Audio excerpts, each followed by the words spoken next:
Let me know once my screen is visible to you all. So I'm sharing my screen here. Perfect. So inside chat, anybody कोई भी confirm कर दे एक बार chat visible है so that we can proceed. Okay. I missed the message. Okay. Sorry. Visible Anubhav. Thank you Anubhav. Okay. So, okay, last time Sumit suggested to use this Excalibur, so I went through that. So, हम लोग देखने वाले कि हम लोग आज के session में ओवरऑल क्या देखने वाले, ठीक है? सो हम लोग ने रिएक्ट के कुछ पॉइंट्स पढ़े, लाइक टेक्निक्स पढ़े. सो उसमें से कुछ इंपॉर्टेंट टेक्निक्स है कि परफॉर्मेंस ऑप्टिमाइजेशन टेक्निक्स, जो कि इंटरव्यू पर्सपेक्टिव से काफ़ी इंपॉर्टेंट है. परफॉर्मेंस ऑप्टिमाइजेशन टेक्निक जो कि ऑलरेडी हमने पढ़े हैं, बस उसमें थोड़ा ब्रशअप करेंगे ताकि अगर इस टाइप का कुछ क्वेश्चन आता है तो आप लोग को आइडिया लगे कि अच्छा this is the question and that kind of answer we can expect accordingly. तो और एक बार जो भी हुक्स पढ़े रिएक्ट के उसमें ब्रशअप करेंगे, रिएक्ट हुक्स, क्योंकि इंपॉर्टेंट टॉपिक्स है. और उसके बाद हम लोग स्टार्ट करेंगे बैकएंड से. उससे पहले देखेंगे overall flow of the application development, flow of web development. Okay. और बैकएंड से स्टार्ट करेंगे. बैकएंड में नोड से स्टार्ट करेंगे, ठीक है? फिर नोड तो एक व्हाट इज नोड, नोड क्या होता है बेसिकली, नोड क्या प्रॉब्लम सॉल्व करता है, ये सब स्टेप हम लोग उसमें देखने वाले, ठीक है? तो इसके अलावा अगर कुछ टॉपिक आते हैं in between that with respect to that flow, so वो भी हम लोग कवर करने वाले, ठीक है? तो फर्स्ट ऑफ ऑल मैं VS कोड अपना ओपन कर लेता हूँ, या फिर कोई भी online browser, that is also fine. So हम लोगों ने एक फोल्डर बनाया क्लास करके, राइट क्लिक करके ओपन विथ कोड करेंगे, ठीक है? एंड ओके, बेटर रहेगा कि रिएक्ट में जाके ओपन करें ना, माई ऐप में, राइट, ओपन विथ कोड, और ये इस प्रकार से अपने साथ खुल जाएगा, ठीक है? इसको देखेंगे पहले कहाँ पे, ls करके, ओके परफेक्ट. npm स्टार्ट करके इसको रन करेंगे ताकि ये एक ब्राउजर में डेवलपमेंट सर्वर की तरह खुल जाए और वॉट एवर आप हम जो कोड करेंगे वो उसमें विजिबल हो पाए बेसिकली, ठीक है? Starting the server. और ये कुछ अपन ने लास्ट सेशन में ये कुछ ऐसा बनाया था, अब अगर आप लोग को याद होगा इंक्रीमेंट करने पे बढ़ रहा था, देख रहे हो? तो ये कुछ बनाया था, तो वो ये सेम फाइल है, मतलब मैंने कुछ इसमें मॉडिफाई नहीं करा अब तक. तो इसमें एक नई फाइल बनाता हूँ मैं ताकि आप लोग को एक बार ओवरऑल लुक दे पाऊँ उस सब का, ठीक है? SR से मैं जाके app.js में जाके पहले तो कौन सी फाइल रेंडर हो रही है, ये तो फाइल रेंडर हो रही है, देख रहे हो, नेम और क्लास करके. इसको मैं कमेंट कर दूंगा और एक नई फाइल बनाऊंगा. This is the heading of app.js. इसको अगर रिलोड करूँ तो ये चला गया, बस ये दिख रहा है, ठीक है? इसको भी हटा देता हूँ फिर, और एक नया कंपोनेंट बनाते हैं. कंपोनेंट के अंदर क्या नाम दे, नाम देते हैं प्रैक्टिस करके, या फिर ब्रशअप, ब्रशअप डॉट JSX, ठीक है? RAFC करके एक स्निपेट चलाऊंगा और इसमें बोलेंगे कि this is brush-up of react. Perfect. इसको इंपोर्ट भी करना पड़ेगा अगर फाइल बनी है तो app.js, क्योंकि एंट्री पॉइंट जो होता है ऐप का वो होता है app.js. जो भी फाइल जाएगी इंपोर्ट होके इसी पर्टिकुलर मतलब फाइल से होके जाएगी. सेम लाइक अपन ने ऊपर देखो कुछ फाइल्स इंपोर्ट करी है, देख रहे हो ये, जैसे कि ये क्लास फाइल हो गई, नेम फाइल हो गई, इसी तरीके से इसको इंपोर्ट करेंगे. इंपोर्ट, उसका पाथ देंगे, किस पाथ में है, पाथ मतलब उसका किस फोल्डर में सिचुएटेड है, तो डॉट स्लैश मतलब सेम डायरेक्टरी में, सेम फोल्डर में, कंपोनेंट के अंदर, कंपोनेंट के अंदर स्लैश, और क्या नाम है, ब्रशअप डॉट JSX, ठीक है? किस नाम से करना है, ब्रशअप से, उसी सेम नाम से करते हैं, ब्रशअप. परफेक्ट. और इसको नीचे यूज करेंगे. यूज करने का कैसा, क्लोजिंग टैग में इसको यूज करना होता है, आप लोग को बताया था मैंने, ब्रशअप करके सेल्फ क्लोजिंग टैग में, मतलब उसको क्लोज भी कर दो उसी टाइम, ठीक है? और ये दिख रहा है, this is the brush up of the React. So यहाँ पे जो भी कोड लिख रहे हैं वो वहाँ पे दिख रहा है, ठीक है? अब आते हैं अपने ड्राइंग ड्राइंग पे, ठीक है? अब परफॉर्मेंस ऑप्टिमाइजेशन टेक्निक होता क्या है बेसिकली, ठीक है? अब पहला प्रॉब्लम तो यही सॉल्व हो रहा है कि रिएक्ट अपन यूज कर रहे हैं, मतलब instant of HTML CSS JavaScript ये यूज करने के बजाय अपन रिएक्ट यूज कर रहा है, तो यही खुद में ही एक इनबिल्ट ही एक प्रॉब्लम सॉल्व कर रहा है. हाउ कर रहा है ये पहले हम लोग को बताया था. लेट्स से ये आप लोग का एक ब्राउजर है, ठीक है?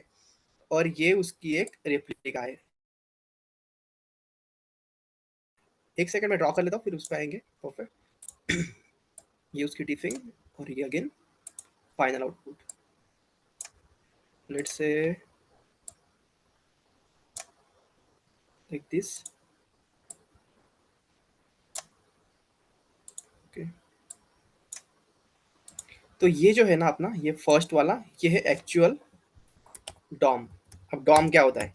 डॉम मतलब आप लोग जो स्क्रीन पे देख रहे हो, ये जो अब रिएक्ट का खुला, या फिर अगर मैं इस पे जाऊँ तो ये देखो, ये जो भी अपने को स्क्रीन दिख रही है, अब बटन पे क्लिक करने पे कुछ तो इवेंट ट्रिगर हो रहा है, कुछ भी जो भी विजिबल हो रहा है, या भी जो भी इवेंट इसलर लग रहे हैं, मतलब जो भी ब्राउजर के साइड से हैंडल हो रहा है उसको बोलते हैं DOM. DOM is document object manipulation. अगर आप गूगल पे करेंगे तो उसका दे देगा वो पर्टिकुलरली क्या कर रहा है। देख रहे हो, ये डॉम होता है। डॉम मतलब इसमें डेप्थ में जाने की इतनी जरूरत नहीं है, बस इतना समझ लो कि ऑब्जेक्ट मॉडल होता है जो कि ब्राउजर के साइड से हैंडल होता है, और जो भी इवेंट लगाओगे या फिर जो भी कोड करोगे वो उसको रेंडर करने के लिए रिस्पॉन्सिबल होता है। ठीक है, तो इसी सेम का एक लाइट वेट कार्बन कॉपी बनाता है रिएक्ट। ठीक है, एक्चुअल डॉम का एक light weight carbon copy, same copy, बस वो लाइट वेट होगी और वो मेमोरी में स्टोर करता है। Similar to the actual DOM, उसमें कोई डिफरेंस होगा नहीं, बस एक कॉपी समझ लो आप। इसको बोलते हैं वर्चुअल डॉम। Virtual Dom. ठीक है, ये रहा एक्चुअल डॉम ब्राउजर द्वारा क्रिएटेड, और ये उसके लाइट वेट कॉपी, ये हो गया वर्चुअल डॉम। ठीक है, अब ये क्या करता है, देखो ये क्या करता है। बेसिकली लेट्स से इसके अंदर एक टेन टेन कंपोनेंट है। इसका थोड़ा मैं ये कम करूँ, कैसे होता है? हाँ, लेट्स से ये इसके अंदर 10 कंपोनेंट है। कंपोनेंट क्या होता है?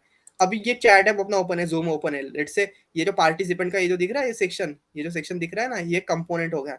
ठीक है, ये मेरी स्क्रीन दिख रही है, मेरा कैमरा ऑन है, एक कंपोनेंट हो गया। मतलब जो भी पर्टिकुलर नीचे दिख रहा है, ये म्यूट स्टॉप ऑडियो, ये एक रिबन करके बनी है, देखो रिबन एक पर्टिकुलर कंपोनेंट होगा। या फिर कंपोनेंट के अंदर ये मल्टीपल कंपोनेंट्स, देखो पार्टिसिपेंट, चार्ट, रिएक्शन। तो ये जो भी दिख रहे piece of code, small piece of code जो भी है उसको कंपोनेंट बोलते हैं। ये मैंने आप लोग को पहले ही समझाया था। ठीक है, तो ये क्या करेगा, लेट से 10 में से दो ऐसे कंपोनेंट है जिसमें चेंजेस हुए। ठीक है, और बाकी के जो 8 है ना उसमें चेंजेस हुए ही नहीं। ठीक है, तो इसका क्या पॉइंट है, अगर 8 में चेंजेस हुए नहीं तो 8 को वापस वापस रेंडर करने का कोई मतलब है नहीं। ठीक है, अगर लेट से 10 के 10 कंपोनेंट में चेंजेस होते तो 10 के 10 अपन रेंडर करवाते। ठीक है, दैट मेक सेंस। ठीक है, लेकिन अगर दो में ही चेंजेस है, लेट से ये अपना एक ब्राउजर है। ठीक है, ये एग्जांपल दे रहा हूँ मैं। ठीक है, यहाँ पे कंपोनेंट है, यहाँ पे कंपोनेंट है, यहाँ पे कंपोनेंट है, यहाँ पे कंपोनेंट है। ठीक है, यहाँ पे कंपोनेंट है। इसमें से बस इसमें चेंज हुआ है, इसमें चेंज हुआ है, और इसमें चेंज हुआ है। ठीक है, और ये जो बाकी के है ना, ये जो दिख रहा है बाकी के, इसमें चेंज हुआ ही नहीं। तो इसको रिलोड करने का मतलब ही क्या है? ठीक है, क्योंकि वो तो सेम ही होने वाले, उसमें चेंजेस है ही नहीं। तो रिएक्ट इसी प्रॉब्लम को सॉल्व करता है। रिएक्ट क्या करेगा, बस ये दो कंपोनेंट है ना जिसमें चेंजेस हुए थे, पर इसी को वो री रेंडर करेगा। ठीक है, तो एक टेक्निक्स तो यही पे सॉल्व हो गई। अब ये किस कैसे करता है ये? ठीक है, ये क्या करता है, डिफिंग टेक्निक से। ये जो है ना, ये इसको बोलते हैं डिफिंग। अब डिफिंग क्या होता है? डिफिंग, डिफिंग क्या होता है? डिफिंग बेसिकली क्या करता है, दोनों को कंपेयर करता है, एक्चुअल डॉम को और वर्चुअल डॉम को कंपेयर करता है, और चेक करता है कि अच्छा दो में चेंजेस है, तो अच्छा इसको मिल गया दो का फिगर। ठीक है, तो ये आगे जाके सिग्नल भेजेगा, जो भी फाइनल डॉम बनेगा ना, तो इसमें ये बोलेगा कि अच्छा ओनली टू कंपोनेंट को ही रेंडर करना है, बाकी 8 के 8 सिमिलर है। ठीक है, तो कुछ इस प्रकार से ये काम करता है। ठीक है, तो एक प्रॉब्लम यही पे सॉल्व हो गया, मतलब रिएक्ट इनबिल्ट सॉल्व करके दे रहा है ये प्रॉब्लम। ठीक है, अब अपने पास एडिशनली कुछ हुक्स होते हैं या फिर कुछ टेक्निक्स होते हैं जिससे और रिएक्ट का परफॉर्मेंस ऑप्टिमाइज हो सकता है। अच्छा, one question before moving forward, तुम लोग को क्वेश्चन आया नहीं कि ये टेक्निक्स जरूरी क्यों है, परफॉर्मेंस ऑप्टिमाइजेशन टेक्निक जरूरी क्यों है?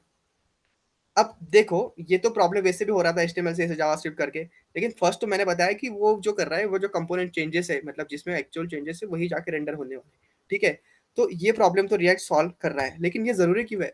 लेट से आप लोगों ने वेबसाइट बनाई खुद की, ठीक है, उस पे आ गए मिलियंस ऑफ यूजर, मतलब 10 लाख 15 लाख या फिर ज्यादा आ गए, 20-25 लाख आए, तो आपका जो यूआई साइड है, जो आपका फ्रंट एंड है, वो तो इतना लोड संभाल नहीं पाएगा। अगर इसको हर एक अगर यूजर के लिए 10-10, मतलब पूरे के पूरे कंपोनेंट अगर उसको रेंडर करने पड़ रहे, तो what's the point in it? मतलब उसको मिलियंस ऑफ यूजर के लिए कितने कंपोनेंट रेंडर करने पड़ेंगे? Getting my point? तो इसी प्रॉब्लम को सॉल्व करने के लिए, मतलब रेंडर कम हो, मतलब फ्रंट एंड पे लोड कम पड़े, इसलिए कुछ टेक्निक्स होती है, जिसमें से एक मैंने बताई, ये वर्चुअल डॉम और डिफिंग टेक्निक्स। ठीक है, और आगे जाके कुछ और टेक्निक्स है जो कि ऑलरेडी हमने पढ़े हैं, बस उस पर थोड़ा सा ब्रशअप आइडिया दे दूंगा मैं। इसको मैं थोड़ा हटा दूंगा। अच्छा, ये शायद ये भी हट जाएगा, अरे माय बैड।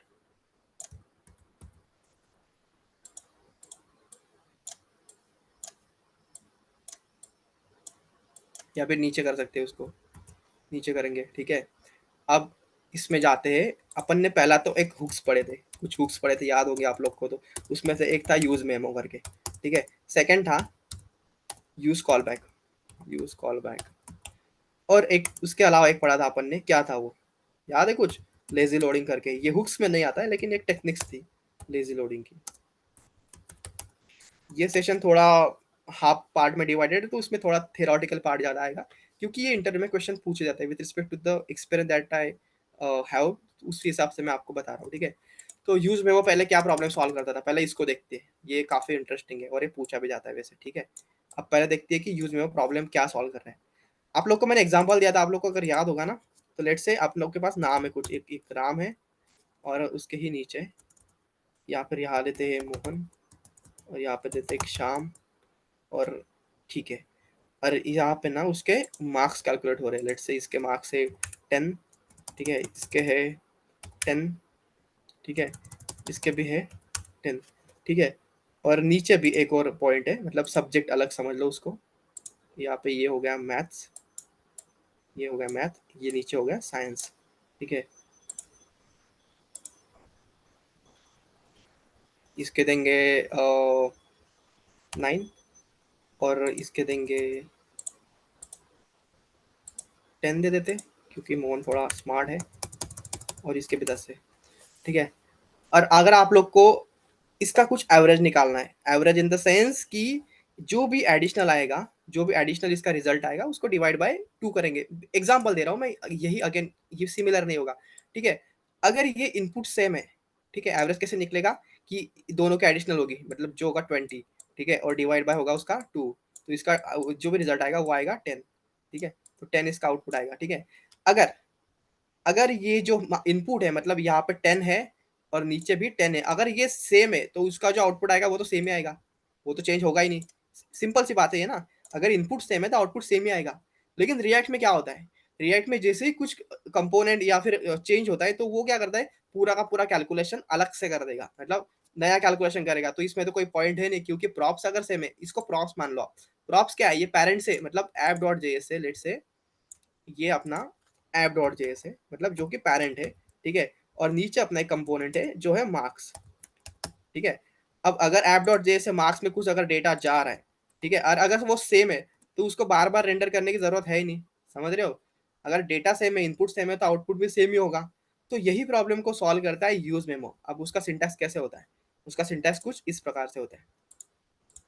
लेट्स से हम लोग को यहाँ पे मिल रहे हैं प्रॉप्स, एज्यूम कर लो, ठीक है, या फिर दिखा दूं, ये मिल रहा है ऐप डॉट जेएस से, ठीक है। कुछ इस हिसाब से जाएगा ये, देखो दिखाई देता हूँ ना, marks equal to let's say 33, ठीक है, हो गया। और इसको यहाँ पे इंपोर्ट हो गया ये, ठीक है। और एक फंक्शन है, लेट्स से यहाँ पे एक फंक्शन है, let's calculate equal to calculate. अब विदाउट, पहले विदाउट मेमो दिखा रहा हूँ मैं कैसे काम करेगा ये, ठीक है। ये क्या करेगा, रिटर्न करेगा, क्या रिटर्न करेगा, मार्क्स इंटू, मार्क्स इंटू 2 करेगा, या फिर उसको डिवाइड बाय मार्क्स इंटू 2 करके फिर जो भी सम आएगी उसको डिवाइड बाय 2 करेंगे। सिंपल अंडरस्टैंडिंग के लिए मैं इसको डिवाइड बाय या फिर मल्टीप्लाई बाय 100 कर रहा हूँ, ये कैलकुलेशन कर रहा हूँ बेसिक से, जरूरी नहीं कि या फिर एवरेज ही हो, कुछ भी कैलकुलेशन हो सकता है, कुछ भी हो सकता है, ठीक है। कैलकुलेशन मतलब अपने केस में अपन एग्जांपल ले रहे हैं एवरेज का, लेकिन वो अलग भी हो सकता है एक्चुअल में बिजनेस सिनेरियो में, ठीक है। अब क्या होगा पता है, यहाँ पे जैसे ये मार्क्स आएगा, तो ये मार्क्स इंटू 100 करके अपने को जो भी रिजल्ट होगा वो दे देगा, ठीक है। अगर यहाँ पे इसको मैं दिखाऊँ कि H2 में मार्क्स इज मार्क्स, तो ये 33 दिखा रहा है, देर इज नथिंग एक्सपेक्टेड, ठीक है। अब अगर मैं इसको इन्वोक करूँ ये फंक्शन को, और दिखाओ एक बटन लगा के, बटन कैलकुलेट मार्क्स, ठीक है, कॉन्फ्लिक्ट का इसमें इवेंट डालेंगे, कैलकुलेट, या फिर ऑलरेडी अपन ने फंक्शन बनाया इसी को ट्रिगर करवाएंगे, कैलकुलेट, ये चला जाएगा बेसिकली, और इसको प्रिंट भी करना पड़ेगा नीचे जाके, देखो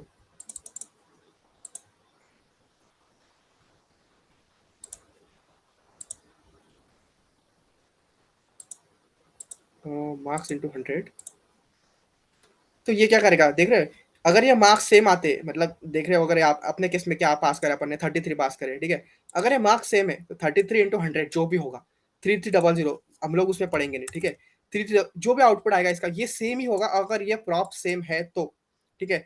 लेकिन रिएक्ट का नेचर क्या होता है, वो तो पूरे के पूरे कंपोनेंट का रेंडर करेगा, ठीक है, कंपोनेंट का रेंडर करेगा इन द सेंस अगर उसमें चेंज हुआ है, एक में भी चेंज हुआ है तो, लेकिन अपने को ऐसा नहीं चाहिए, तो इसलिए हम लोग यूज करते हैं यूज मेमो। तो इसको यूज करने का सिंटेक्स कुछ इस प्रकार से होता था, अगर आप लोग को याद है तो, यूज मेमो को रैप कर दो, मतलब पूरे के पूरे फंक्शन को रैप कर दो पहले तो, मतलब एम्प्टी ब्रैकेट में, फिर कॉमा देके उसको डिपेंडेंसी आरे में डाल दो, ठीक है। अब ये बोलेगा कि इज नॉट डिफाइन करके, क्योंकि अपन ने उसको इंपोर्ट नहीं किया ऊपर, ठीक है। इंपोर्ट कर सकते हैं, कोई दिक्कत वाली बात नहीं, लेकिन ये सिंपलर वे था। मतलब ये क्या करेगा, जब जब मार्क्स चेंज होंगे, ये डिपेंडेंसी आरे के अंदर अपन ने वैल्यू डाल दी, मतलब जब जब ये मार्क्स चेंज होंगे, ये ऊपर से आने वाले जब मार्क्स चेंज होंगे तभी जाके ये पूरा का पूरा फंक्शन कॉल होगा और वो मार्क्स को कैलकुलेट करेगा। सिंपल सी चीज है। क्या कर रहा है, वो रिजल्ट को एक मेमोराइज कर रहा है, मतलब याद कर रहा है, ठीक है। अगर ये मेमो इसको मार्क्स को अगर चेंज होना है, मतलब मार्क्स अगर चेंज होंगे तो ये ऑफ कोर्स ये जो रिजल्ट है जो भी आउटपुट कर रहा है ये रिटर्न कर रहा है ये भी चेंज होगा, ठीक है। तो ये आइडियल केस है, मतलब वो होना चाहिए फिर बार बार कैलकुलेशन, लेकिन अगर मार्क्स सेम है तो नहीं होना चाहिए। तो इसी प्रॉब्लम को सॉल्व करता है use memo, and make sure dependency आ रहे में आप मार्क्स डाल रहे हो, ताकि ये क्या करेगा, जब ये मार्क्स चेंज होंगे तब ये पूरा का पूरा जो फंक्शन बना है ये रीरेंडर होगा बेसिकली, ठीक है। तो ये प्रॉब्लम सॉल्व कर रहा है यूज मेमो। इसको मैं हटा दूं, थोड़ा अभी क्लीन करूंगा। यार वैसे ये ऐप बढ़िया है, मतलब थैंक यू सुमित। परफेक्ट। अब ये क्या कर रहा था देखो एक बार, इसमें लिख देता हूँ ताकि ये थोड़ा इजी रहे। क्या कर रहा था ये, memoizing memoizing result of the function. Perfect. उसको मेमोराइज कर रहा था, मतलब याद कर रहा था, मतलब मेमोरी में स्टोर कर रहा था एक रेफरेंस के लिए अपने, ताकि अगर फ्लॉप सेम है तो वो उसी को रिटर्न करेगा। एंड रिटर्न सेम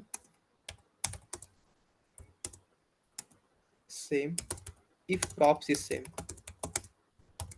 परफेक्ट, यही कर रहा था ये प्रॉब्लम सॉल्व, ठीक है। अब अगर यूज मेमो और यूज कॉलबैक ये तो दो हुक्स है ना, ये लिटिल बिट सिमिलर है। अब वो सिमिलर कैसे है, ठीक है। ये क्या कर रहा था, ये रिजल्ट को मेमोराइज कर रहा था, ठीक है, जो भी रिजल्ट आएगा उसको ये मेमोराइज कर रहा था। लेकिन यूज कॉलबैक क्या करता है, यूज कॉलबैक क्या करता है, पूरे के पूरे फंक्शन को ही मेमोराइज कर देता है।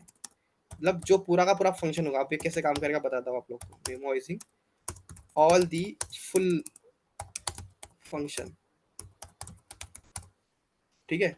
अब ये काम कैसे करेगा देखना एग्जांपल के लिए, ठीक है। ये क्या कर रहा है, मार्क्स को मेमोराइज कर रहा है, बस सिंटेक्स वगैरह सब सेम है, बस यूज मेमो हटा के यूज कॉल बैक डाल दो, as simple as that.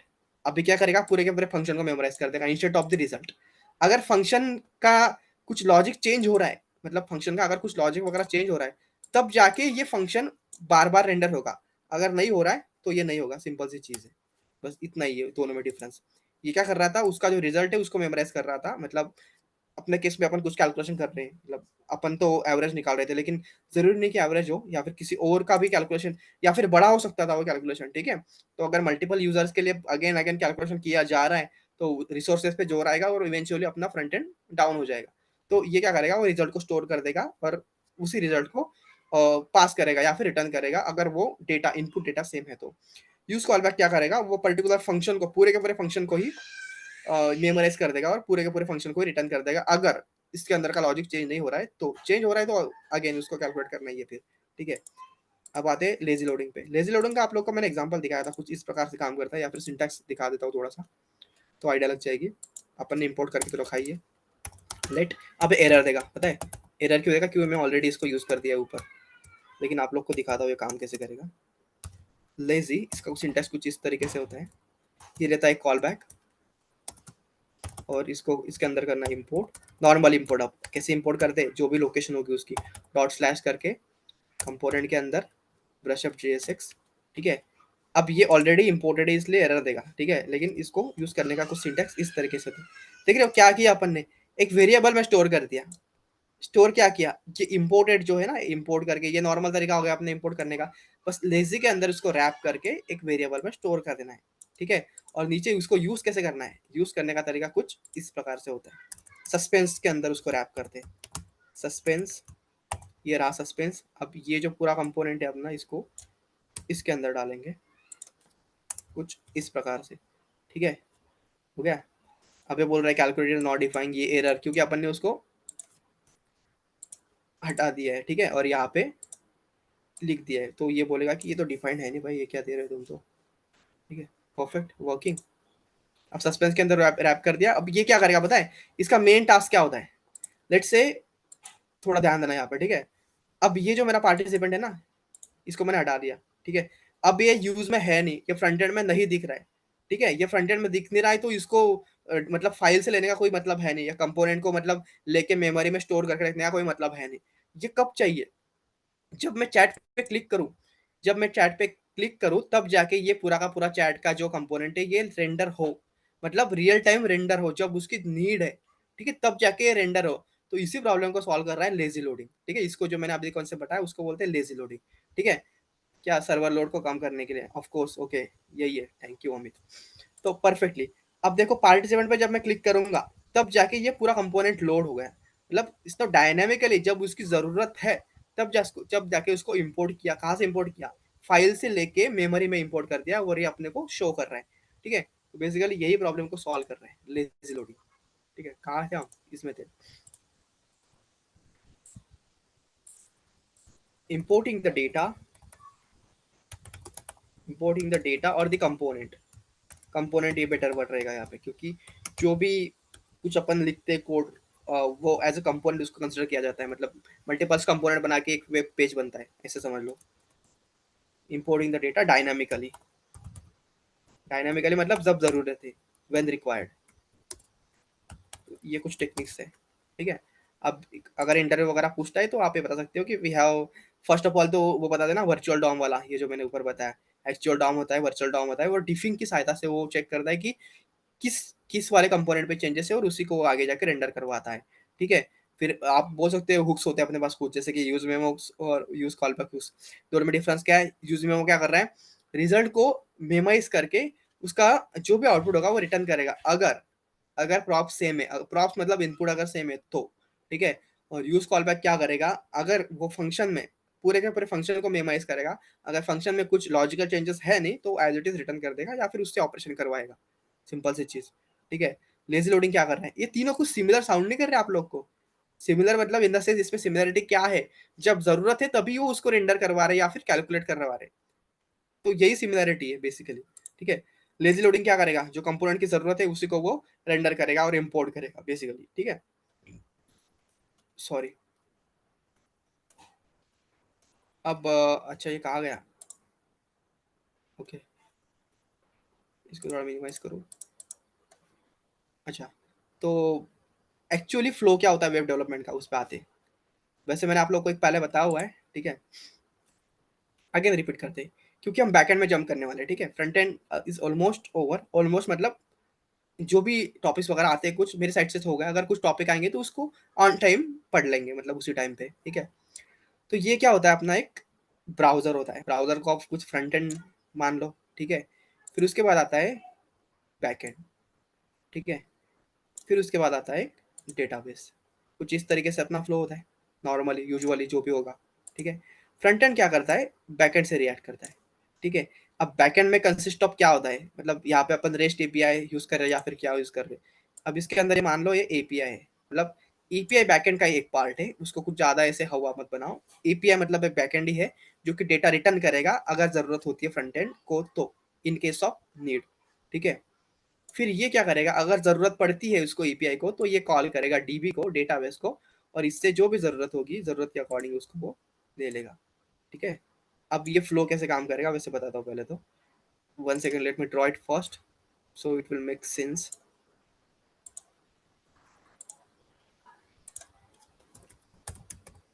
Front end, ये हो गया बैक एंड, बैक एंड या फिर एपीआई मान लो इसको, क्योंकि एपीआई वर्ड ज़्यादा यूज होने वाला आगे जाके। और ये हो गया डेटाबेस, डेटाबेस। आप लोग को एग्जांपल दूं मैं कुछ? ठीक है, आप लोग को वैसे मैंने एग्जांपल दे चुका हूं मैं प्रीवियसली, ठीक है, लेकिन फिर भी देता हूँ। अब मैं चैट में कुछ अगर मैसेज टाइप करूँ, जैसे मैंने मैसेज टाइप करा कि चेकिंग एपीआई रिस्पॉन्स, ठीक है। अब जैसे मैं इसको हिट करूंगा, देखो मैंने हिट करा ये, ठीक है। अब ये क्या करा, आप लोग के पीसी पे ये आ गया होगा, ठीक है, चेकिंग द एपीआई करके। अब इसने काम कैसे करा एक्चुअल में, ठीक है, जाते। अब फ्रंट एंड से रिक्वेस्ट गई, फ्रंट एंड से ये जो रिक्वेस्ट है ये गई कहाँ पे गई, ये गई बैकएंड पे, बैकएंड पे गई है, ठीक है। फिर बैकएंड में जाके इसने क्या किया, डेटाबेस में अपडेट कर दिया कि अच्छा ये नाम से ये वाले मीटिंग में, मतलब ये वाले मीटिंग में ये वाला मैसेज आया है, ठीक है।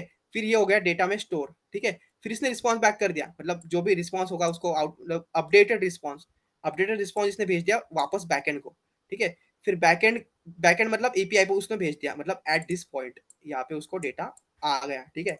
फिर यहाँ पे मल्टीपल आपने servers, multiple front end connected, मतलब आपका ये हो गया, ये कुछ इस तरीके से मल्टीपल यहाँ पे यूजर कनेक्टेड है, ठीक है। तो आपके ये जो है ना फ्रंट एंड के जो पीसी मान लो या फिर क्लाइंट साइड मान लो, ये क्या करते हैं, उसको बार बार चेक करते रहते हैं एपीआई से, अगर कुछ चेंजेस है तो, अगर कुछ चेंजेस है तो फिर ठीक है, नहीं है तो ठीक है, चेंजेस है तो उसको अपडेट करेंगे, ठीक है। फिर बैकएंड में तो चेंज हुआ है, मतलब डेटाबेस में चेंज हुआ है, तो फिर इसने जाके अपडेट कर दिया ऑल दी तुम लोग के जो पीसी है ना अभी इसको सबको, इसलिए आपको ये मैसेज विजिबल अभी है। तो कुछ इस प्रकार से इसने फ्लो किया, मतलब रिक्वेस्ट पहले गई बैकएंड पे, मतलब बैकएंड पे जरूरी होगा तो डेटाबेस में अपडेट किया, फिर रिस्पॉन्स बैक मिला, फिर आगे जाके आप लोग को सबको ये दिख गया। तो कुछ इस प्रकार से ये काम करता है, ठीक है। तो अपन अब तक क्या देख रहे थे, अब तक फ्रंट एंड का ही पूरा पार्ट देख रहे थे, मतलब ठीक है। फ्रंट एंड में देखा अपन ने रिएक्ट क्या प्रॉब्लम सॉल्व कर रहा है, ठीक है। प्रॉब्लम सॉल्व कर रहा है मतलब परफॉर्मेंस ऑप्टिमाइजेशन टेक्निक्स यूज हो रही है, इसकी वजह से वो काफी फास्ट है, ठीक है। बैकग्राउंड में जाएंगे ना तो उसमें एचटीएमएल सीएसएस और जावास्क्रिप्ट और कुछ अलग लाइब्रेरी से वही यूज हो रहा है, लेकिन वो डेवलपर के अकॉर्डिंग उसको डेवलप किया गया, सो दैट मतलब अपन जावास्क्रिप्ट भी और जो एचटीएमएल का पार्ट था वो भी same same piece of plain of like file में लिख सके। लेट्स से अपने पास जेएसएक्स की फाइल है, मान लो यही फाइल है, ठीक है। तो ऊपर क्या कर रहे हो, ओपन जो भी लिख रहे हैं यहाँ पे जो भी लिख रहे हैं वो तो एज अ जावास्क्रिप्ट कंसिडर होता है, ठीक है। Valid JavaScript let A equal to 3 अगर करते हैं तो ये तो वैलिड है, ठीक है, वैलिड है ये, इसमें कोई दिक्कत नहीं है, ठीक है। और अगर यही सेम चीज मैं नीचे करूँ, लेट से इसको कॉपी करूँ कंट्रोल सी करके और रिटर्न के स्टेटमेंट में करूँ, मतलब ये रिटर्न है ना पूरा, ये जो ब्लॉक है रिटर्न का ये इतना, अगर इसके अंदर ये पेस्ट करूँ तो ये ऑब्वियसली एरर देगा, ये एरर देगा, मतलब अगर नीचे करूँ तो देखो एरर दे रहा है, क्या बोल रहा है कि अनएक्सपेक्टेड टोकन ब्ला ब्ला ब्ला जो भी होगा, ठीक है, मतलब ये वैलिड नहीं है, ठीक है। वैलिड होता अगर अगर मैं इसको कुछ इस प्रकार से, लेट से यहाँ पे, अच्छा मैंने ब्रैकेट छोड़ दिया यहाँ पे, कुछ ब्रैकेट में अगर मैं इसको देता, लेट से यहाँ पे ए, ठीक है, अगर मैं ए को देता तो देखो ये दिखेगा अपने को, this is the brush up of react and 5 दिख रहा है। 5 क्यों दिख रहा है, क्योंकि ये ऊपर अपन ने इनिशियलाइज किया हुआ है, ठीक है। तो ये JSX की सहायता से अपन जावास्क्रिप्ट और HTML सिंगल फाइल में राइट कर सकते हैं, मतलब ये ऑफर करता है रिएक्ट अपने को, ठीक है। तो फ्रंट एंड हम लोग अब तक देख रहे थे। अब सिंपली मूव करेंगे बैकएंड के स्लाइड में, ठीक है। अब बैकएंड क्या होता है बेसिकली, बैकएंड क्या होता है, कैसे सर्व करता है, कैसे रिक्वेस्ट जाती है, कैसे रिस्पॉन्स आता है, नोड क्या है, फिर उसके ऊपर बना एक्सप्रेस सर्वर, एक्सप्रेस जो भी फ्रेमवर्क है नोड पे ऊपर बना वो क्या है, ठीक है। अब सब भूल जाओ, मतलब भूल मत जाओ एक्चुअल में, लेकिन थोड़ा सा क्लियर कर लो माइंड को, ठीक है। अब स्टार्ट करेंगे जीरो से, ठीक है। अब मान लो ये अपना क्रोम है, वैसे क्रोम कुछ इस प्रकार से होगा, ठीक है। ये क्रोम है अपना, ठीक है। अब क्रोम के अंदर एक इंजन लगा हुआ है, आप लोगों को बताया था मैंने वैसे, इंजन का नाम है V8 इंजन, V8, ठीक है। ये इंजन क्या करता है, जब जावास्क्रिप्ट जो चल रही है, देखो अगर मैं इसको राइट क्लिक करूँ, इंस्पेक्ट करूँ और कंसोल में जाऊँ और यहाँ पे कुछ कुछ जो भी होगा, कुछ अगर कोड लिखूँ मैं, लेट से लिखता हूँ लेट ए इक्वल टू 3 और नीचे करूँगा उसको कंसोल डॉट लॉग, मतलब या फिर ए 3+5 करूँ, 3+2 करूँ, तो ये क्या देगा 5 दे रहा है। तो ये जो कैलकुलेशन हो रहा है ये जावास्क्रिप्ट का ही पार्ट है ना। लेट से अगेन एक एग्जांपल दे रहा हूँ, लेट ए इक्वल टू सुंदर पिचाई, ठीक है। और इसको अगर मैं कंसोल करूँ, कंसोल डॉट लॉग ए, तो ये क्या देगा आउटपुट, देखो ये सुंदर पिचाई इसने प्रिंट कर दिया, मतलब जावास्क्रिप्ट चल रही है। तो मेरा कहने का इंटेंशन यही है, जो भी जावास्क्रिप्ट चल रही है वो हैंडल हो रही है क्रोम के V8 इंजन द्वारा। अगर मैं गूगल पर सर्च करूँ V8 इंजन ऑफ जावास्क्रिप्ट, बता रहा है पूरा कि इससे JavaScript web web assembly engine develop by Google, Chrome browser के लिए बना था, बेसिकली यही बता रहा है, ठीक है। और अभी ओपन सोर्स है। ओपन सोर्स का मतलब जो होता है कि कोई भी डेवलपर इसको अपने अकॉर्डिंग यूज कर सकता है, उसमें कोई कॉपीराइट्स नहीं लगेगा, मतलब फ्री टू यूज है बेसिकली, ठीक है। अब ये जो हैंडल हो रहा था, ये हो रहा था V8 इंजन के सहायता से, ठीक है। लेकिन ये क्या कर रहा था, ये फ्रंट एंड में ही चल रहा था ना, जो भी अपन कर रहे थे ये फ्रंट एंड को ही हैंडल कर पा रहा था। अगर सपोज एक डेवलपर है, ये रहा डेवलपर, ठीक है, इसको सिर्फ जावास्क्रिप्ट आती है, इसको क्या आता है, जावास्क्रिप्ट, ठीक है। तो इसको ऐसा कुछ फंक्शनलिटी अगर प्रदान की जाए कि सेम जावास्क्रिप्ट से बैकएंड का भी कोड हो पाए, तो कितना बढ़िया रहेगा। मतलब एक ही लैंग्वेज पे अगर किसी ने मास्टरी कर ली तो वो उसको फ्रंट एंड के लिए भी यूज कर सकता है और बैक एंड के लिए भी यूज कर सकता है, ठीक है। तो इसी आइडिया को एक्चुअल में करवाने के लिए एक साइंटिस्ट था, अब उसका साइंटिस्ट का नाम मेरे को याद नहीं है एक्चुअली, आप गूगल कर लेना, ठीक है। उसने क्या किया, ये जो भी फीचर्स है, मतलब V8 के जो भी फीचर्स है, उसको आउटसाइड ब्राउजर निकाल दिया, मतलब ब्राउजर के बाहर निकाल दिया। मतलब इसमें सब फीचर्स होंगे, एक्सेप्ट एक्सेप्ट आप लोग को अलर्ट नहीं मिलेगा। मतलब जो अलर्ट आता है ना ऊपर, अब अलर्ट दिखा दूं कैसे काम करता है, जैसे मैंने बताया हुआ ये भी अलर्ट, हाय, तो ये कुछ अलर्ट आ गया, ठीक है। ये हो गया अलर्ट, ये ब्राउजर का फीचर है, ये नोड.जेएस में नहीं आता है। और सेट टाइम आउट का जो फीचर है वो ब्राउजर में नहीं आता। मतलब ऐसे दो तीन गिने चुने फीचर्स है जो कि बैकएंड में अपन यूज नहीं कर सकते, और उसकी फ्रैंकली स्पीकिंग उसकी जरूरत पड़ेगी भी नहीं, ठीक है। तो सेम जावास्क्रिप्ट यूज करके अपन ने एक रन टाइम इन्वायरमेंट बना दिया जिसका नाम रखा नोड.जेएस। नोड.जेएस क्या है, नोड.जेएस एक रन टाइम इन्वायरमेंट है जो कि बैकएंड का लॉजिक संभालता है। मतलब बैकएंड का जो भी कोड करेंगे, जो भी लॉजिक लिखेंगे, जो भी मतलब with respect to business requirement, जो भी अपन एपीआई लिखेंगे, एपीआई तो अपन लिखेंगे एक्सप्रेस जेस है, जो कि इसी का फ्रेमवर्क है, मतलब नोड का ही एक फ्रेमवर्क है एक्सप्रेस जेस, उसमें जाके लिखेंगे। लेकिन हाँ, आप इतना समझ लो कि नोड जेस क्या है, बैकएंड का एक लॉजिक लिखने के लिए एक रन टाइम इन्वायरमेंट बना हुआ है जो कि सेम V8 इंजन पे वर्क कर रहा है, ठीक है, बस एक्सेप्ट कुछ फीचर को छोड़ के, ठीक है। 1 सेकेंड,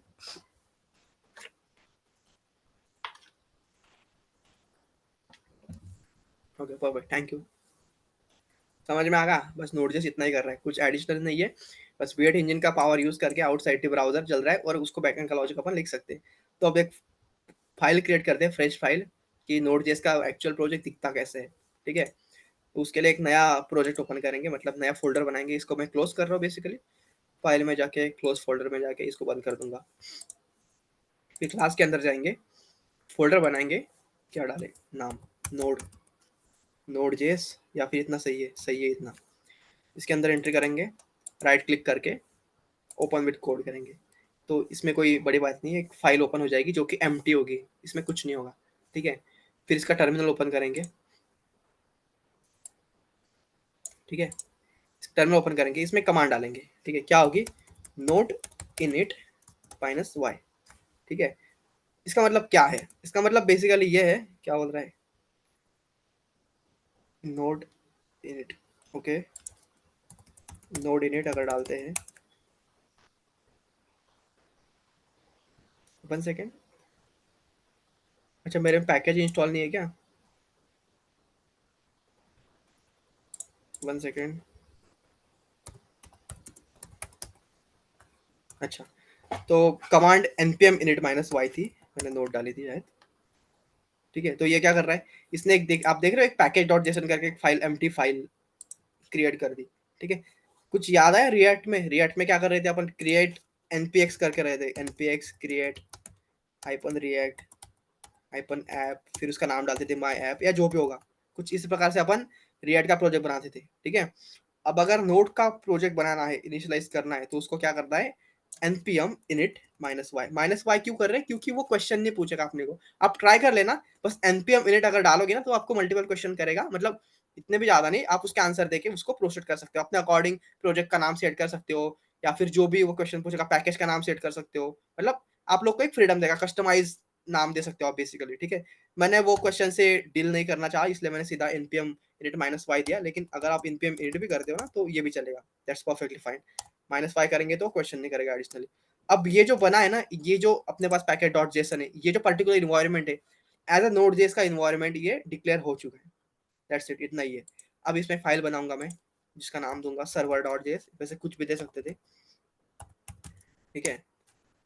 और ये क्या एम्प्टी फाइल है, इसमें कुछ नहीं है, बेसिकली कुछ नहीं है, ठीक है। इसमें अगर मैं लिखता हूँ let A equal to 5 example दे रहा हूँ अगेन, ठीक है, और उसका कंसोल अगर करता हूँ सिंपल जावास्क्रिप्ट और इसको चलाता हूँ, चलाते कैसे वैसे नोट, और फाइल का नाम क्या है सर्वर, अगर मैं टैप करूंगा तो अपने आप ले लेगा, देखो ले लिया उसने, तो ये दे रहा है 5 प्रिंट करके, सिंपल।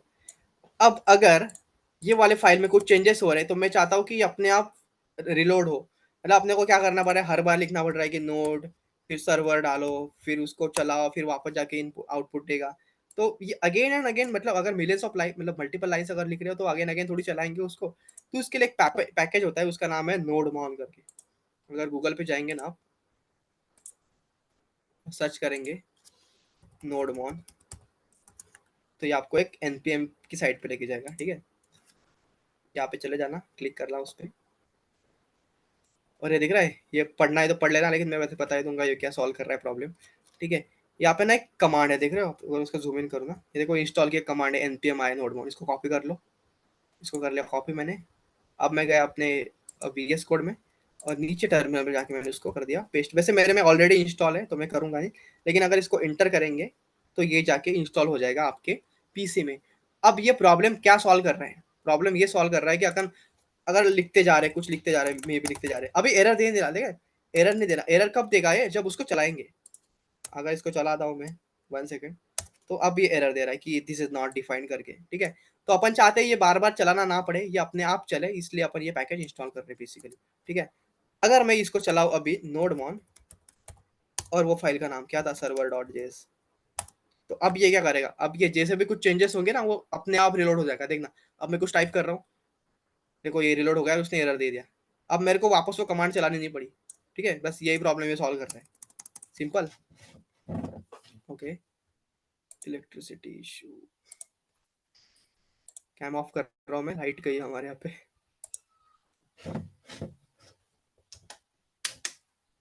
परफेक्ट। तो जाते हैं अपने इन्वायरमेंट में वापस, और इसको एक बेसिक सा सर्वर क्रिएट करते हैं। सर्वर क्या होता है, सर्वर मतलब जो कि फ्रंट एंड से रिएक्ट करेगा, फ्रंट एंड से जो भी डेटा आएगा उसको लेगा, उसको डेटा पास करेगा, रिस्पॉन्स लेगा, रिक्वेस्ट पास करेगा, जो भी मतलब दोनों में कम्युनिकेशन करेगा। आप बेसिक सा बनाते हैं, ठीक है। उसके लिए क्या पहले तो करेंगे, अपने को चाहिए HTTP करके, ठीक है। तो इसका कुछ इस प्रकार से होता है, लेट HTTP इक्वल टू एक वेरिएबल है HTTP नाम का, उसमें अपने को एक पैकेज चाहिए जो कि होगा, अगर समझ में नहीं आ रहा तो मतलब मैं वो एक बार रेफर करवाऊंगा, तो ज़्यादा टेंशन लेने की ज़रूरत है नहीं, ठीक है। HTTP को मैंने इंपोर्ट कर लिया, ठीक है। HTTP नाम का एक मॉडल ऑलरेडी बना हुआ है, बस इसको मैंने HTTP नाम के एक वेरिएबल में स्टोर कर दिया, ठीक है। अब बेसिक सर्वर अगर गूगल पे सर्च भी करेंगे ना तो मिल जाएगा उसका स्निपेट, लेकिन एक वेरिएबल अगर अगेन बना रहा हूँ मैं, let server equal to HTTP dot create server, ठीक है। ये क्या करेगा, एक कॉल बैक लेगा, सिंटैक्स में बताऊंगा again, don't worry, let me complete it first, ठीक है। ये कॉल बैक लेगा, कॉल बैक में request response as a parameter pass होगा, और इसको रिस्पॉन्ड करेंगे रिस्पॉन्स डॉट एंड करके, और अगर इसमें डालते अपन हाई फ्रॉम सर्वर, ठीक है। और ये जो बनाए सर्वर, मतलब इसके अंदर बनाया ना ये वेरिएबल में, तो इसको लिसन भी करना पड़ेगा, मतलब इसको चलाना भी पड़ेगा एक्चुअल में। तो सर्वर डॉट लिसन किस पोर्ट पे, इसको चलाएंगे अपन 3000 पोर्ट पे। आप देख रहे हो रिएक्ट भी 3000 पे चलता था, तो इसको ऐसे जरूरी नहीं कि 3000 पे चलाए, ये इसको 5000 पे चला सकते हैं, इसमें कोई ऐसे मतलब है नहीं स्पेसिफिक, ठीक है। इसमें कॉल बैक लेंगे और प्रिंट करवाएंगे वेदर ये चल भी रहा है कि नहीं, कंसोल करेंगे इसमें कंसोल डॉट लॉग, और इसमें डालेंगे ऐप इज लिसनिंग, अगर ये प्रिंट होके आ गया तो ये चल रहा है बेसिकली, सिंपल, ठीक है। तो ये तो बता रहा है ऐप इज लिसनिंग, लेकिन इसको चेक कैसे करें। अब अपने को पता भी तो चलना चाहिए कि ये सच में चल भी रहा है कि नहीं चल रहा है, ये क्या क्या लिख दिया है, ये तो समझ में नहीं आ रहा है, ठीक है। इसको मैं करूँगा हाफ स्प्लिट, और अगर मैं जाऊँ अपने वाले इसमें, पहले तो मैं रिएक्ट का जो ऐप है इसको बंद कर रहा हूँ। अच्छा, बंद कर दिया क्या मैंने रिएक्ट का, कि ये चल रहा है अभी भी, वैसे बंद पड़ गया है ये, ठीक है। इसको बंद कर रहा हूँ मैं, ठीक है। अब अगर मैं लोकल होस्ट कितने पे चल रहा था, 3000 पे, अगर मैं एंट्री मारूँ तो क्या देगा ये, वेरी गुड, एरर दे रहा है, ठीक है। 3000 पे चल रहा है ना अपना, अच्छा 5 पे चल रहा है, अच्छा माय बैड। 5 पे अगर इसको मैं चलाऊँ लोकल होस्ट 5000 पे,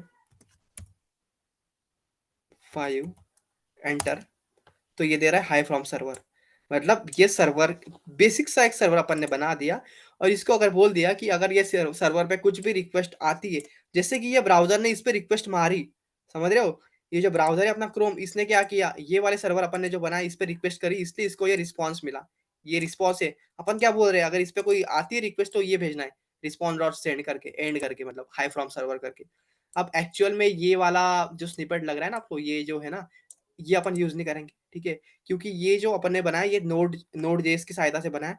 नोड जेएस का एक एडवांस फ्रेमवर्क है जिसका नाम एक्सप्रेस डॉट जेएस, तो वो काफी चीजें सिमिलर, मतलब काफी इजी कर देता है, मतलब with respect to the code writing में भी और समझने में भी। तो उसको जाके यूज करने वाले, ये तो मैंने आप लोग को बताया कि एक बेसिक सा सर्वर कैसे बनता है, ठीक है। अब इसमें एक दो फीचर और ऐसे ऐड होते हैं, लेट से अपने पास एक और ऑलरेडी मॉडल बने हुए हैं, उसमें से एक है OS model. Let OS equal to require OS, ये तरीका होता है उसको इंपोर्ट करने का बेसिकली, ठीक है। अब रिएक्ट में कैसे कर रहे थे, अब यहाँ पे एरर देगा, लेकिन आप लोग को दिखाने के लिए कर रहा हूँ मैं, ठीक है। इंपोर्ट करते थे, फिर उसका नाम डालते थे फाइल का जो भी होगा, फिर उसको डालते थे कि फ्रॉम, फ्रॉम डालते थे, फिर कहाँ से उसका लोकेशन देते थे कि अच्छा डॉट डॉट स्लैश से कंपोनेंट के अंदर ये वाली एबीसी नाम की फाइल है, ऐसे करके अपन उसको बोलते थे, याद है। तो इसमें कुछ तरीका इस प्रकार से होता है कि रिक्वायर करके डाल दो और एक वेरिएबल में उसको स्टोर कर दो, और ये वेरिएबल को जहां भी जरूरत होगी वहां पे यूज कर दो, सिंपल।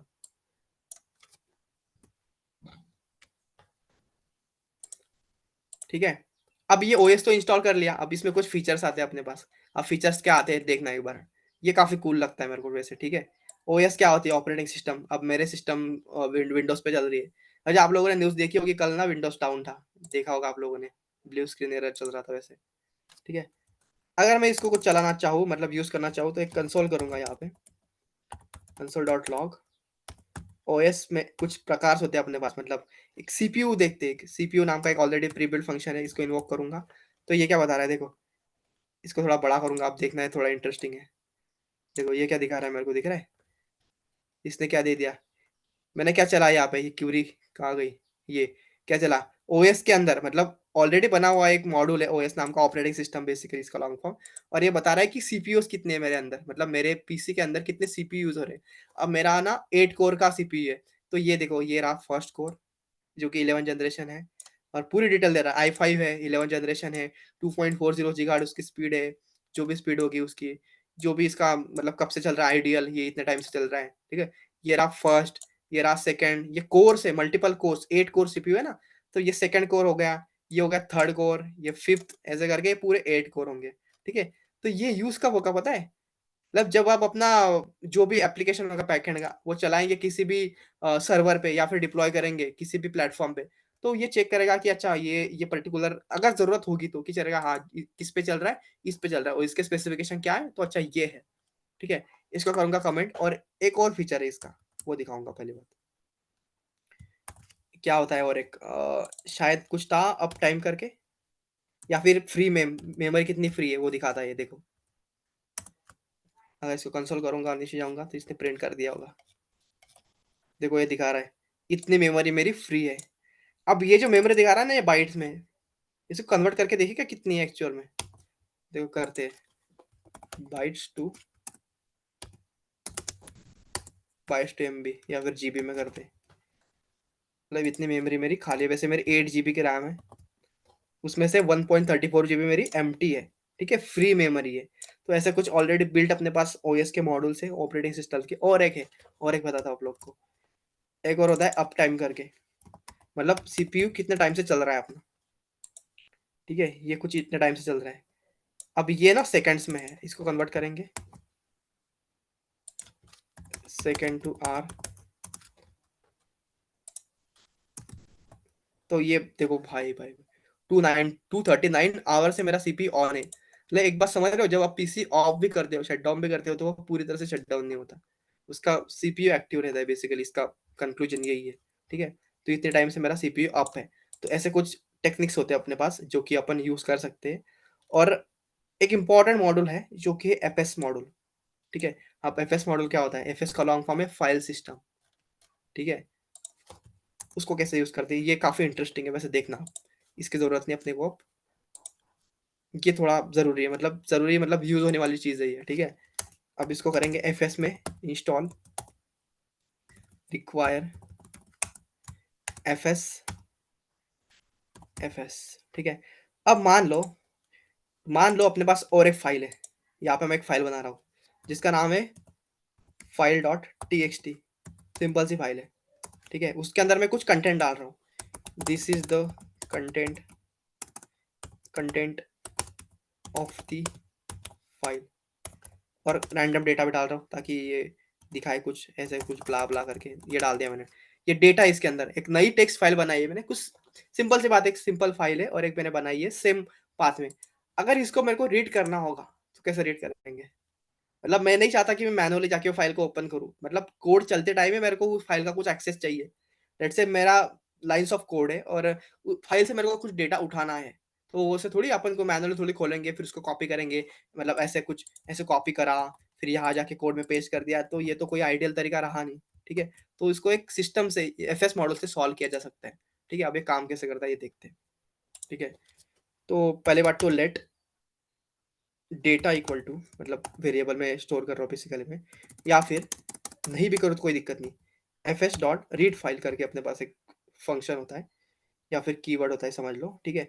अब इसमें दो टाइप्स है, रीड फाइल और रीड फाइल सिंक्स। अब ये दोनों में डिफरेंस क्या है, दोनों में अंतर क्या है, ये बताऊंगा आप लोग को, ठीक है, बाद में। अब रीड फाइल ये क्या लेता है, इसमें अगर होवर करूँ मैं तो ये बताएगा कि ये क्या क्या ले रहा है। देखो, ये पहली बात तो लोकेशन ले रहा है और एक कॉल बैक फंक्शन ले रहा है, ठीक है, सिंपल। अब इसको फाइल का पाथ देते हैं, क्या पाथ है फाइल का, डॉट स्लैश करके file dot T S T, देखो इसने ले लिया, ठीक है। और इसको कॉमा करेंगे और इसको देना है कॉल बैक फंक्शन, जो कि होगा डेटा या फिर पहले एरर एंड देन डेटा। और अपने को डेटा प्रिंट करना है तो करना पड़ेगा कंसोल डॉट लॉग और ये होगा डेटा। अगर ये चीज़ थोड़ी मतलब नहीं लग रही है ना, इजी नहीं लग रही है ना, तो मैं आपको एक सजेस्ट करूंगा कि एक बार जाके गूगल पे एफएस मॉडल सर्च कर लेना, आप लोग को थोड़ी क्लैरिटी मिल जाएगी आफ्टर दिस सेशन, ठीक है। अगर मैं इसको चलाऊँ तो देखो ये कंसोल तो उसने कर दिया, लेकिन ये क्या दिखा रहा है, ये ब्ला ब्ला बफर के फॉर्मेट में, ये तो अपन ने क्या लिखा था, कुछ इस प्रकार से लिखा था, ये दिखा रहा है बफर के फॉर्मेट में। तो ये कंप्यूटर के रीडिंग का मतलब कंप्यूटर बाय डिफॉल्ट कुछ इस तरीके से रीड करता है। अपन को उसको बताना होगा कि अच्छा ये डेटा जो है ना ये इस टाइप का डेटा है। अगर डेटा का टाइप क्या है, यूटीएफ-8 स्टैंडर्ड डेटा का फॉर्मेटिंग होती है वैसे। अगर उसको बोलूंगा मैं कि यूटीएफ-8 इस प्रकार का मेरा डेटा है, तो ये देखो अब इसने दे रहा है कि ये दे रहा है कि this is the content of the file, मतलब ये डेटा अपन एक्सेस कहाँ से कर रहे हैं, ये कर रहे हैं ये वाली फाइल से। Got it? मतलब ये वाली फाइल में जो भी डेटा है ना वो अपने को एक्चुअल रनिंग कोड में मिल रहा है। Isn't it interesting? काफी इंटरेस्टिंग है, ठीक है। तो ये तो रीड कर रहा है, अपन इसको राइट भी कर सकते हैं। अब इसको मैं कमेंट कर रहा हूँ बेसिकली, ठीक है। अब इसमें मैं कुछ राइट करूंगा अपने हिसाब से, अब देख लो इसमें ये डेटा है, ठीक है। अब मैं कोड की सहायता से ये वाले फाइल का डेटा मॉडिफाई करूंगा, मतलब कुछ लिखूंगा उसमें, देखना कैसे। F S dot write file, कौन सी फाइल, फाइल का नाम है फाइल टी एक्स टी करके, और क्या लिखना है, मैं लिखना है कि this is the over return.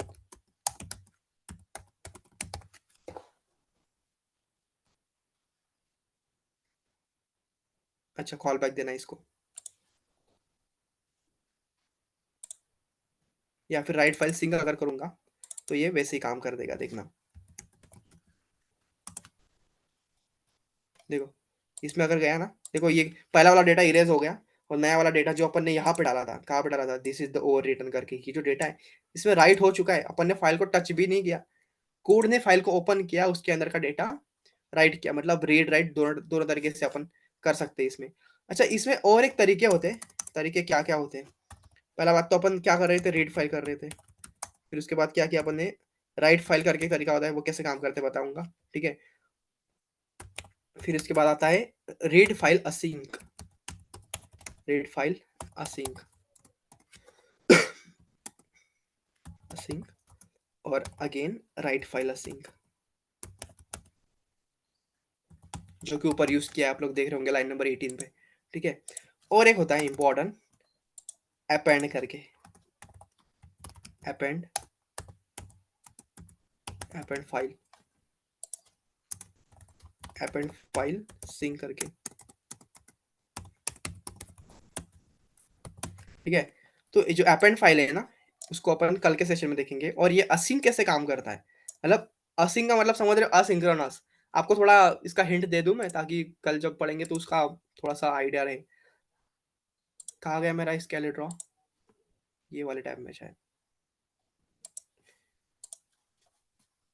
देखो ये क्या कर रहे थे अपन, डेटा यहाँ पे कंट्रोल सेट, चलो पीछे जाते। यहाँ पर डेटा कुछ इस प्रकार से अपन रीड कर रहे थे, ठीक है। फिर नीचे उसको राइट कर रहे, लेट से मान लो यहाँ पे अपन राइट कर रहे हैं उसको, ऊपर रीड किया नीचे राइट कर दिया, ठीक है। तो क्या होगा पता है, ये वाला पहले चलेगा, ठीक है। तो ये जो सेकंड वाला राइट है, मतलब अगर मैं लिख दूं यहाँ पे, ये हो रहा है राइट और ये हो रहा है, या फिर उल्टा करे तो बढ़िया रहेगा, कंट्रोल जेड, ये कर रहा है राइट और ये नीचे वाला कर रहा है रीड। तो ये नॉर्मली क्या करेगा पता है, ये जो भी एग्जीक्यूशन का कंट्रोल होगा वो पहले इस लाइन पे आएगा, ठीक है।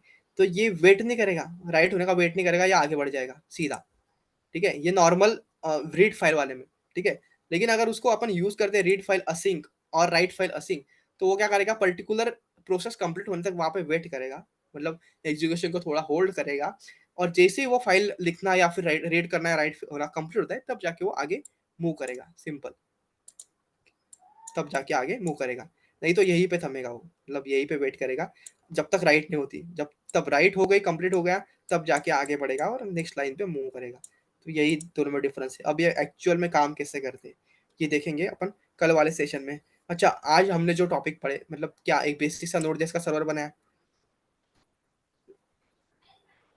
नोड जेएस का एक बेसिक सा सर्वर बनाया, एक आइडिया मिली अपने को कि हाउ वेब डेवलप, मतलब वेबसाइट कैसे एक्चुअल में वर्क करती है, फ्रंट एंड क्या होता है, बैक एंड क्या होता है, डेटाबेस का एक ओवरऑल आइडिया मैंने दी। किसी को कोई क्वेश्चन वगैरह हो तो प्लीज चैट में एक क्वेश्चन कर लो, ताकि I can able to answer that. या फिर क्लियर हो तो क्लियर लिख दो। वैसे आगे जाके इसमें और एक बार रिवाइंड करेंगे अपन नोड जेएस सर्वर में और एफएस मॉडल में। ओएस का तो आई डोंट थिंक इतना कुछ इशू था। ओएस में तो क्या कर रहे थे, कंसोल कर रहे थे बस। देखो यहाँ पे हटा दिया क्या अपन ने, वो नहीं, ये कुछ इस प्रकार से कंसोल कर रहे थे, लिख देता हूँ आप लोग के लिए, console dot log OS dot C P U, ये करके अपने पास फंक्शन था, उसको इन्वोक कर रहे थे। ऐसे करने के बाद अपने आप वो डेटा प्रिंट करके दे रहा था, देखो ये दे रहा है, ठीक है। और एक था, और एक था अप टाइम करके, मतलब सीपीयू कितने टाइम से ऑन है अपना, वो दिखाने के लिए। और एक था फ्री मेम करके, फ्री मेमोरी बेसिकली।